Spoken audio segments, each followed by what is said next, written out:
Secret exposed, top 15 women who dated Nelson Mandela. Mandela had no shortage of female admirers. Nelson Mandela had no shortage of female admirers, given his charm and impeccable dress sense. His biographer Anthony Sampson once said he was a ladies' man and proud of it. He had 3 wives, who over more than 6 decades proved invaluable partners to him at different stages in his career, and have given an insight into the private man. Evelyn Mays, first wife. Nelson Mandela married Evelyn Mays, a cousin of his political mentor Walter Sisulu, 3 years after arriving in Johannesburg to avoid an arranged marriage in the rural region of Eastern Cape. He was 26 and she was 22. The world worships Nelson too much. He is only a man. Evelyn Mandela. I think I loved him the first time I saw him, she is quoted as saying in Higher Than Hope, a biography of Mr. Mandela that came out in 1990 when he was released from prison. Within days of our first meeting we were going steady, and within months he proposed. They were married for 13 years. During much of that time, her nurse's salary supported the family while Mr. Mandela pursued his law studies. Together they had 4 children. The death of their second child aged 9 months had a devastating effect on Evelyn, who became more religious, while Mr. Mandela became more political. Nelson and Evelyn Mandela's children 1945, Thumbi, died in a car crash in 1969-1947, Madikizela, died of meningitis before her first birthday 1950, Makatho, died of AIDS in 2005-1954, Madikizela. She was a Jehovah's Witness with no interest in politics. I could not give up my life in the struggle, and she could not live with my devotion to something other than herself and her family, Mr. Mandela wrote in his autobiography Long Walk to Freedom. It was a bitter end to the marriage, and Mr. Mandela returned home on bail after his arrest on treason charges to find she had moved out. 5 years after Mr. Mandela was sentenced to life in prison in 1964, their eldest son Thumbi died in a car crash. According to biographer Anthony Sampson, he sent Evelyn, who was then running a grocery store in a village in what is now the Eastern Cape, a message of condolence. It was their only communication while he was in prison. When her former husband's release from jail in 1990 was compared to the second coming of Christ, she told journalist Fred Britgland, "It's very silly when people say this kind of thing about Nelson. How can a man who has committed adultery and left his wife and children be Christ? The world worships Nelson too much. He is only a man." But she later seemed to have grown accustomed to the adulation. In an interview just after the general election which saw Mr. Mandela elected as the country's first black president, she said she had not seen him since he had been released from prison, but she knew the people love him very much. "When I go to their houses to talk to them about Jehovah, I always see his picture on the walls. His strength has come from God. God uses people to do his work even if they are not righteous." In 1998, more than 40 years after separating from Mr. Mandela, Evelyn married Simon Rakipel, a fellow Jehovah's Witness. She died in 2004. Winnie Madikizela Mandela, second wife. Nelson Mandela's romance with Winnie Madikizela blossomed during his treason trial. She was a 22-year-old social worker, 16 years younger than him, and she would become a political firebrand. "I was both courting her and politicizing her," Mr. Mandela said in his autobiography. In her 1984 memoir Part of My Soul Went With Him, she said that Mr. Mandela never formally proposed. One day Nelson just pulled up on the side of the road and said, "You know, there is a woman who is a dressmaker, you must go and see her, she is going to make your wedding gown. How many bridesmaids would you like to have?" That's how I was told I was getting married to him. It was not put arrogantly, it was just something that was taken for granted. I just asked, what time? The honest truth of God is that I didn't know him at all. Winnie Mandela, she said in a 1983 interview with filmmaker Kevin Harris that to all intents and purposes she was marrying a prisoner. He had to get permission to get married because he was not only a prisoner, he was banned and the trial was on in Pretoria at the time. So he was given 4 days in which to go to the Transkei and get married. The couple went on to have 2 daughters, but spent little time together as a family. He did not even pretend that I would have some special claim to his time. There never was any kind of life I can recall as family life, a young bride's life where you sit with your husband. You just couldn't tear Nelson from the people, the struggle, the nation came first, she said in her memoir. 3 years after their wedding, Mr. Mandela went underground. He was captured and imprisoned for sabotage in 1962 for 5 years.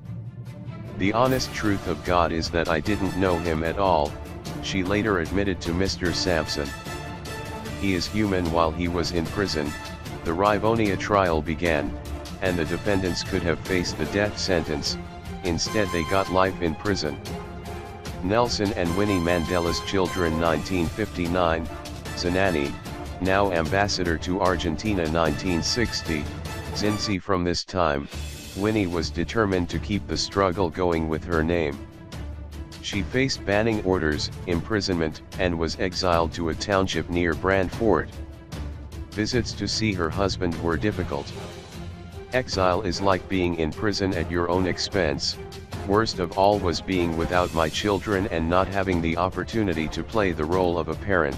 Virtually both of us have really not had that opportunity to be parents to our children, she told Mr. Harris. Despite her controversial politics in the late 1980s, and her involvement in the abduction of a teenage boy accused of being a police spy who was murdered by one of her bodyguards, the couple put on a united front for Mr. Mandela's release in 1990. She said there had been a great fear that the ANC leadership would die in prison. On the day of his release, before he walked free, Mr. Mandela was full of excitement and they were both shocked by his reception, she recalled in an interview in the Guardian newspaper in 2010. Image caption: the couple grew apart after his release from prison. He is human, she said. He must have at a certain point been afraid of what he was coming out to, having left in the 60s. You come back to a society that expected so much of you at the age of over 70. The couple separated before Mr. Mandela became president, over growing political and personal differences, and reports of her infidelity. They later divorced, and during court proceedings it was revealed that after Mr. Mandela's release from prison, she had never entered their bedroom while he was awake. On the 20th anniversary of his release and at a time when her political star had again risen, Winnie recalled their married life together in a speech. He was loving, fond of children, a people's person and a very hard worker. His fearlessness, his unassailable morality, his unwavering commitment to the struggle for total freedom and his insistence on marching to his own beat were the hallmarks of his character. Yet he also had the ability to take on adversaries and win them over, and to take complex issues and bring them down to earth. And he was no angel, like most human beings. He never claimed to be a saint. Profile: Winnie Madikizela Mandela Graca Machel, third wife. Graca Machel knew what it was to be married to a liberation movement when she married Mr. Mandela towards the end of his presidency. Even politically, if you watch him sometimes you can feel there's a bit of naivete. Graca Machel, she was the widow of Mozambican independence leader and President Samora Machel, who died in a plane crash in 1986, an accident that was alleged to have been engineered by South Africa's apartheid-era regime, though this is still under investigation. It's just wonderful that finally we have found each other and can share a life together, Mr. Mandela's biographer Anthony Sampson quoted her as saying 2 years before their marriage. He can love very deeply, but he tries to control it very well in his public appearance, she told the author. In private he can allow himself to be a human being. He likes people to know he is happy. Image caption: Nelson Mandela married Graca Machel in 1998 on his 80th birthday. When he is unhappy he lets you know.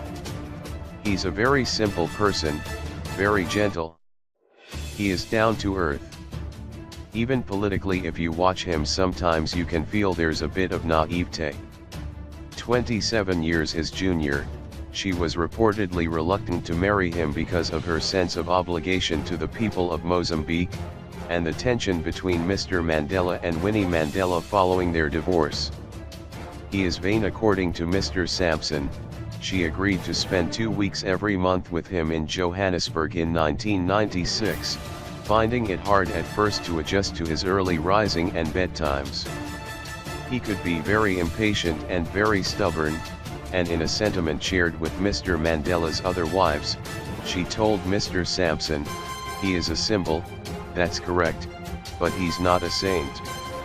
Eventually bowing to pressure, she agreed to marry him and they tied the knot on his 80th birthday in 1998. She already had 6 stepchildren and 2 of her own children, and together they enjoyed their large families and many grandchildren. Graca, who continued her political and humanitarian career, also oversaw his several retirements and tried to protect him from the demands of an adoring world. And for several years before his death, she was at pains to prepare South Africa. Madiba is a very proud person.